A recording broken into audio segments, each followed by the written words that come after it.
Nah, yang jadi permasalahan kita sebagai penasihat hukum ini, sampai hari ini hasil gelar perkara ini kan belum ada kepastian hukumnya.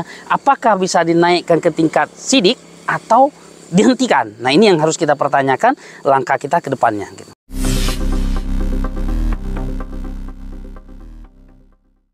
Disuruh lah kan aku masak mie, aku masak ilah.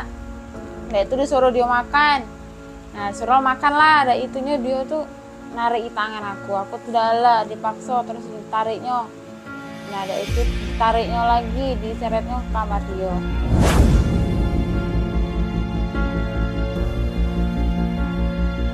Aku mohon kepada Pak Polda, tolonglah kami Awang Hare. Melati nama yang kami samarkan. Dia salah satu siswi SMP di Kabupaten Musirawas yang diduga menjadi korban pelecehan seksual anak di bawah umur.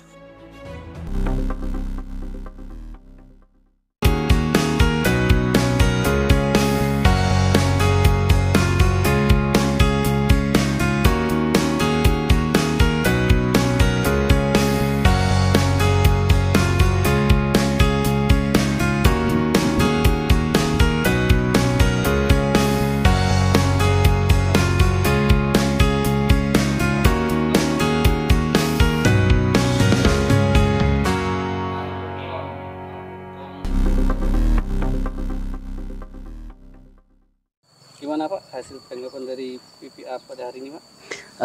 Kita pada hari ini mewakili keluarga Melati untuk membuat laporan di UPTD PPA Kabupaten Musirawas. Ya alhamdulillah kita disambut baik, kemudian sudah dicatat apa yang kita laporkan. Tadi sudah didampingi oleh Pak Wawan langsung sebagai PLH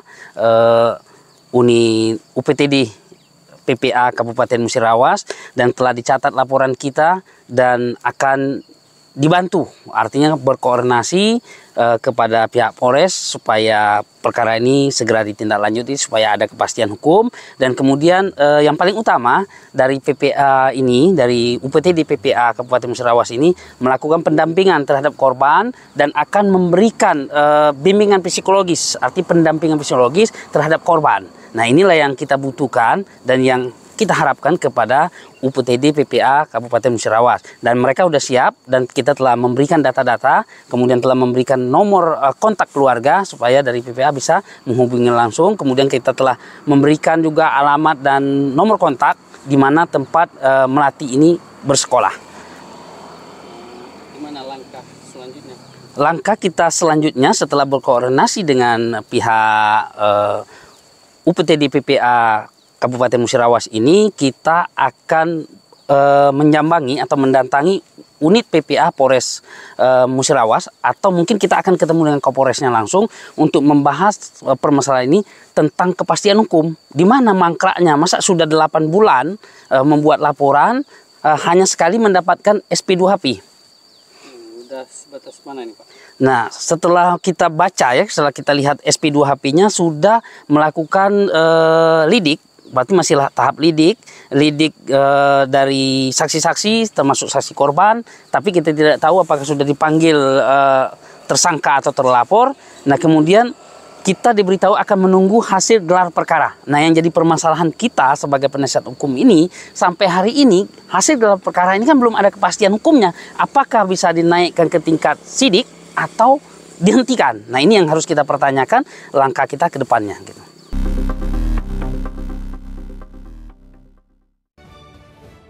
Atas peristiwa tersebut, pihak keluarga melaporkan kejadian itu ke Mapolres Musirawas pada tanggal 4 Juli 2023 dengan laporan polisi LP garing B strip 23 garing 7 Romawi garing 2023 garing SPKT tentang dugaan perkara tindak pidana persetubuhan terhadap anak di bawah umur.